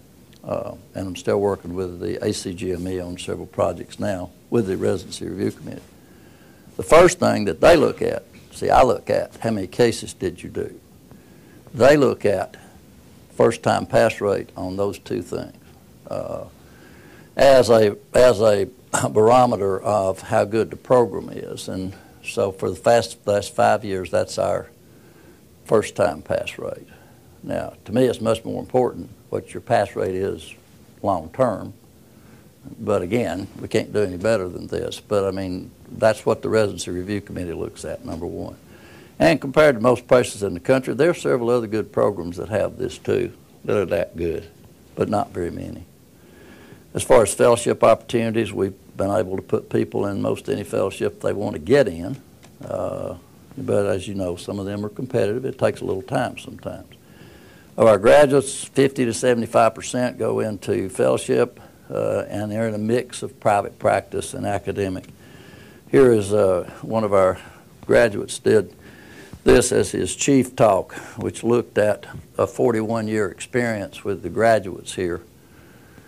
With the total graduating chiefs you can see here, I wish I had a pointer, I don't know what's happened to it, but 112 there. And of that 112, 53 of them are involved in some form of teaching. So you got about a 50% involved in academics in one way or another, or not. So that gives you an idea, and it also gives you some idea about how they're distributed in terms of subspecialty training there. Not so many, for example, transplant hepatobiliary, not as many thoracic surgeons as some places, that sort of thing. But still pretty broad-based. Pediatric surgeons, pretty good. In fact, all three of them are here as pediatric surgeons. Our research rotation takes a little explaining. You probably have not seen anybody that does it quite this way. We're not trying to be different. We did it this way for a reason at the time, is that with clinical research, if you can take some time off and get started and then go back and visit it and go back and visit it again over a 3-year period, you get more productivity out of it. It also breaks up things, relieves the stress a little bit, allows you to relax a little, or at least it did when we started, because that's 26 years ago we started doing this. So it's not like this is something we just started doing 10 years ago. Our research activity is mostly clinical. We don't have benchwork research here. As far as publications and competition go, I'll show you some of that. Our residents have done extremely well with it. We try to orient research to what you think you might be interested in and do it as best we can. If we can get funding for it, time, assistance from people like Laura back there. Sometimes that doesn't work out and we have to involve you in somebody else's project, or two of you team up and that sort of thing. We do have research coordinators and nurses that mentioned, and so they help offload a lot of the basic responsibility and make it something that's not a stressful experience. If you look at some of the research and things that we've done, and again, I mentioned the patient to start with, this is a list of several of the things that we've had pretty significant publications on. And if you look at that list there, the backpack, lap chole, lap hernia, stereotactic breast, non-invasive vascular lab, a patient was at the top of the reason that we needed to do that, not because we just needed to publish some papers. And this is, for example, now this is the first paper in the literature on the backpack for abdominal wound closure. And the first author there is a resident, Brad Brock, who still has a faculty appointment here. He's from McMinnville, and we could send residents back over there for a time. Our rural rotation was there. We've changed the location to get a little closer, but at any rate, that's the first paper in the literature on that, because it grew out of Dr. Barker thinking about vacuum packed coffee, and wouldn't that help reduce the problems with abdominal hypertension and renal failure and so forth after massive trauma and massive operations. And then from there on, it became the Barker Pack, and published a number of papers on that. Stereotactic breast biopsy, this was the largest series in the country by surgeons, presented at the American Surgical, with, again, Preston Brown let me be the first author on it, but he did most of the work, as did the other people listed there who were either faculty or residents. So we did that and made it a part of our training here, and have written papers on residents learning how to do that. This is written about the way we do our research. This is a paper Dr. Kofer and Jeff Thomas did, documenting the fact that by spreading our research over the 3 years, we do better with it in terms of numbers of publications and residents' experience, and especially how well they liked it. We did surgery. We have lots of stories about operating on pigs and fixing their hernias, because pigs actually have hernias that are almost identical to pediatric-aged children, and so we fixed those and did studies on randomized series and that sort of thing. That was the best paper at the Southeastern Surgical in the gold medal research activity. Here's another one that was the best paper there, gold medal forum winner, but he also was the best one, Jason Croft, who's now down at Florida on the faculty. Another one that was the best paper there by Anna Royer, who's now a general surgeon up in Maine. And then other competition, the Jeopardy competition at the American College of Surgeons, where residents go and do this. This is Dr. Giles and Dr. Horn, who are both on their faculty here. At the end of the competition, they were so far ahead nobody could catch them, so they didn't have to put anything in jeopardy to win the entire competition nationally. So that was good. The people here came along a couple years later, and they misjudged how much they put at jeopardy, or they would have won it as well. Robert Jean is a new addition to our faculty. He went out and practiced for a couple of years and has just come back in the last month to join us again as a general surgeon. And Josh Worthington works 30 miles up the road up here in Cleveland, Tennessee. This is a surgical jeopardy at our state chapter where we have, let's see, we have 5 or 6 residencies in general surgery in Tennessee. 5, I guess, 5. They've won it now 3 years in a row, I think. And I know they have the last 2 years. I think it's 3. It could be 4. I'm not even sure. But this last year and the year before, these are just the pictures from those 2 years. So they get out. They're not just confined to the boundaries of Chattanooga. In terms of fellowship programs, we do have the Surgical Critical Care Fellowship, a Vascular Fellowship, a Colorectal Fellowship, which we are not recruiting for at this point because it looks like we're probably going to close it down for a variety of reasons. Not faculty, but where we can let them go to do their work. And then the Transition to Practice program, which is really a fellowship in general surgery.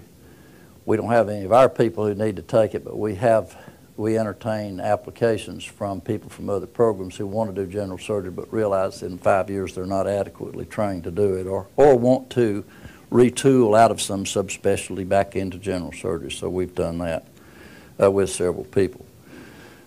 I think I put this in, why do you do a fellowship? I think that the answer to that is just, again, to display for you what people from our program do. This is this is Ralston Major, who finished a year and a half ago, and he sent me this in August, we made the slide in October, but he sent it in August, and that was his list of cases for the week down in LaGrange, Georgia, and you can see that he had a pretty good breadth of things there in terms of difficulty, and then simple things or things that are not simple but considered simple by some, like a perirectal abscess. I don't consider it simple, but pretty wide spectrum of things that he had involvement with, including a 10-year-old child, so comfortable doing that. So that gives you some idea of what you can leave here to do. I think that backing up to that, there's nothing wrong with doing a fellowship, but I mean the reason to do it is not because you think you're going to make more money, because you're probably not. Right now, general surgeons are at a premium. I mean, they pretty much get their asking price. Some of the specialties still pay well. Vascular surgery does right now. Getting ready to face a pretty big cutback come January 1 in reimbursement in it, so that may not be that way by the time you finish. So anyway, you don't make it for economic decisions. If you're going to do it, make the decision based on the fact that you think you're going to really enjoy a career doing what that person does. I think that's a really important consideration for you. This is just some of the things that you've already seen about the collegiality of the residents, so I won't go through that because the guys showed that really pretty well, including we had their big Christmas party this last Saturday night, and I have a video of one of our chief residents doing a solo dance, who's now joined us back here, Nico. And when we have our graduation ceremony this year, when I introduce the graduating chiefs, we're going to probably have to have a video display of other talents other than being a surgeon. Changes that we might encounter, again, what kind of changes? You asked me that question. We will probably not be, in fact, don't have any plans to add additional categorical spots. We're right where we want to be. We are always looking for additional faculty, especially as we see some people getting close to retirement or in areas where we need expanded hands on deck. And that's why we brought Dr. Jean back that I mentioned a few minutes ago. And then in terms of fellowships, we have all the ones that we think we need. We could have started a breast fellowship 25 years ago with the volume of work we have, but we don't think you ought to need that. If you want to do that as a practice, you ought to be able to learn it here and go do it, in our opinion. If you want to buff that up, that's fine, but you're going to get to do everything that a breast surgeon ought to do here, as an example.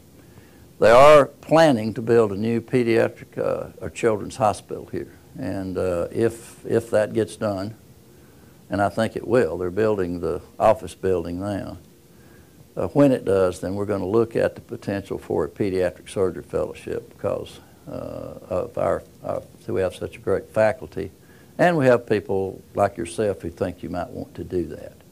And so we'd like to have the opportunity for our own graduates to do it if we can. But that's down the road looking ahead. So why are we here? That's another question you have. I'm here because I have long-term colleagues. I've shown you the one picture of the retreat. This is groups of them in the last couple of years that just showed up for our joint resident position picture. But the best thing about it is that we work together with people like yourself for a period of time and become a part of your life and you a part of ours, including the fact that we know you're going to go out of here and at the end of your career, you're going to have made a whole lot of people feel real good. There was a man waiting out there outside the door that when I walked out to go to the John, and said, "I've been waiting here. I wanted to shake your hand." Said, "You fixed my hernia. I was about dead 10 years ago, and I just wanted to say hello to you and thank you for that." Well, you know, now that's self-aggrandizing, except that you want to have that same thing happen to you, because that makes your life really fulfilled pretty well. So these are just some of the chief residents that graduate. We're proud of them. If you look, for example, there over here, those are last year's graduates, and of those, 1, 2 are doing general surgery, 2 are doing critical care, and 1 is in a vascular fellowship. The 2 in critical care, 1 is a faculty member. The woman on the left is up at the University of Kentucky on the faculty up there. Scott John is doing his this year. He didn't decide to do it until after he was beyond his 3rd year, so he's staying on for an extra year, and he's going over to North Carolina. And then the lady is in a vascular fellowship at Albany, New York. And then the other 2 are general surgeons, 1 here with us. You know, now I have my old mentor, Dr. Britt in Memphis. He used to say that the teacher should be exceeded by the student, and that makes you really feel good. And in my case, that's been the case for me with many of the people that have graduated here over the years, but especially true with Heath Giles, who's our program director. He took over a couple of years ago, and I thought we had a really good program at the time. I knew we did. We really have a great program now as a result of a lot of things that he's just fine-tuned or added to it. So we're really proud of the job that he's doing. He is a native Tennessean as well, superb baseball player in his younger life, and has a lot of analogies with baseball as a career. And so we're happy to have him here. He went to UT Medical School, trained here, went up to Harvard for a year in endocrine surgery, and then came back to join us. Now, before he comes up here, though, I have to look at my list and be sure I haven't left out. Yeah, I have left out. One of the questions you should have is, what about you? What are you going to do? I've been here for 41 years, but I took this job when I was 33, so I'm not that old. But you will. There will be a different chair here when you finish here if you come here. But at this point, there's been a lot of discussion, not a lot of discussion. There's been some discussion, not about who it will be or when, but that if it does occur, when it occurs, it will be someone that's on our staff now. So we're not looking to have to bring somebody in to change things up and change things around.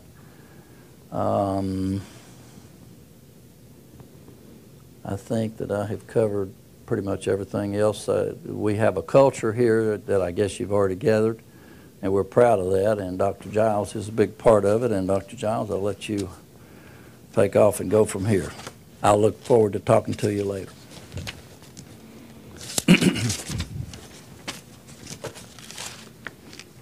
This.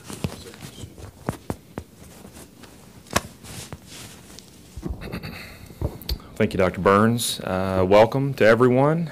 I feel like I already know you because I've already looked through your files like 3 times already. So I look forward to actually getting to talk to some of you. Some of you have rotated with us, and welcome you back as well. So there's not a lot left to say. Obviously, Dr. Burns has a very extensive and comprehensive overview of the program, and we'll get to talk more in detail as we come around. But I do want to congratulate you after looking through hundreds and hundreds and hundreds of applications this year. I mean, it's amazing the number of applications that come through surgery now. I mean, we had over 800 applications for this program for 5 spots. That's a lot of people.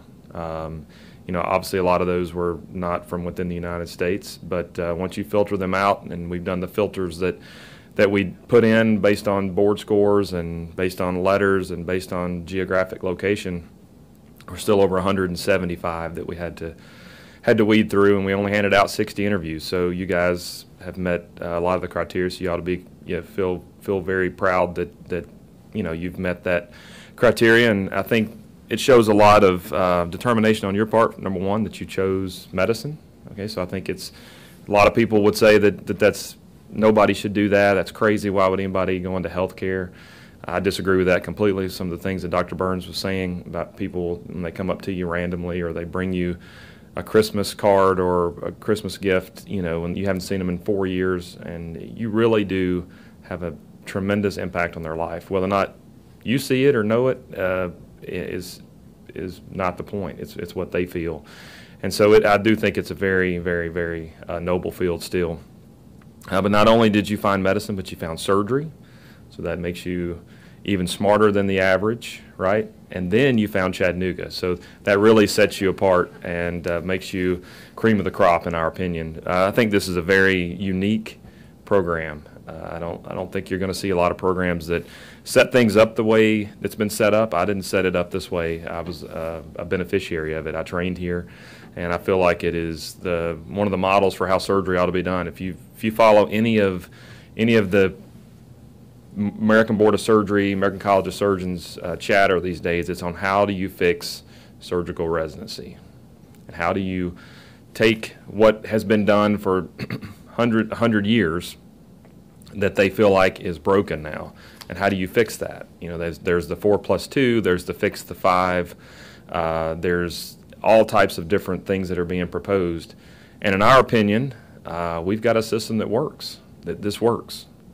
It is based on a 6-year curriculum where one of those years is dedicated to research, but what you have to understand is that that's not just research. I mean, it's research time, it's some dedicated time, but as the residents can tell you, I mean, I look back at my numbers when I was finishing just because I was interested, and I pulled the cases from the months that I was on research, and I'd done over 200 extra cases in those 2 months. I mean, in that 1 year. Over those 3 years that we do research, and that spans completely 1 year, over 200 extra cases. And if you look at that, I mean, you only need 850 cases to graduate. So in that 1 year, we did over 200 cases, and those are typically cases that you get to kind of more pick and choose what they are. So they're not just doing random cases. You're getting to kind of do some special things. And I'll tell you that the flexibility that Dr. Burns allows me to have with that research time is really important, because if any of you got to talk to Nick Belay, I know there's some LSU folks in here. If you got to talk to Nick last night, he looks like a Cabbage Patch doll. You probably saw him. That power lifts. But he decided early he was going to do the critical care fellowship, then decided he was going to go to Athens, which is our rural rotation 40 miles up the road towards Knoxville. He didn't need the critical care fellowship. He was going to go to Athens. He's going to be a small town general surgeon. That year was not going to benefit him as much as he thought it would. And so what we did was we got permission to pull him out of that program, and we did a 1-year continuous transition to practice program within our residency. So he spent 1 year, excuse me, he went to the hospital where he's going to practice. He found out exactly what the community in the hospital needed him to be able to do, to see if there were any things that they needed that he didn't, that is not a standard part of our curriculum. And we identified those areas. There were some things in ENT, there were some things in urology that he needed to be able to do that we didn't have as part of our curriculum, and we spent a year making sure he could do that. He did over 500 cases in that year that were strictly designed to prepare him to go into practice. And I think that is where the mistakes are being made, in my opinion. I I haven't been doing this for 41 years. But in my opinion, where I see the biggest problem is, I did a fellowship at a Ivory Tower, huge place, #1 in the, all the magazines on how you do things. And I can tell you, if you take one of those residents and you put them in LaGrange, Georgia, they will fail. They cannot do what you need to be able to do in LaGrange, Georgia. So you can't just take one person out of any residency and put them anywhere. You have to match them with where their skill set affords them to go. And so one of the things that we really try to do here is to match where you're going to be with how we have your curriculum. And there's lots of different curriculums here. We've got 2 residents coming up in successive years that are going to only do 6 months of research. And their other 6 months in the second half of their 5th year, once they've decided on a location, is going to be spent preparing them to go out into general surgery practice. And so we do have a rural track, so to speak. It's not formal. It's not anything that you sign up for when you come in and you have to do something special. We have that flexibility with the research time to decide what it is that you need to be really good at and to make sure that you can do that when you go out. And that's where your value comes in. If you can do things that other people can't do, and if you can do them well, you will be a success. And that's what we try to do. And so you'll find out a lot more about this shortly. I never know whether I'm going to have 6 minutes or 16 minutes or 26 minutes, so I don't have anything prepared necessarily. I just want to welcome you guys to Chattanooga. I'll get to meet every one of you here very shortly. And I think we're going to go upstairs and get started on our interview. So welcome, and sorry we didn't get a great day today. Usually the weather cooperates. It was 58 degrees here yesterday and sunny. Today it's raining, so I'm sorry, but it's a very nice place to live for sure. So look forward to meeting all you guys.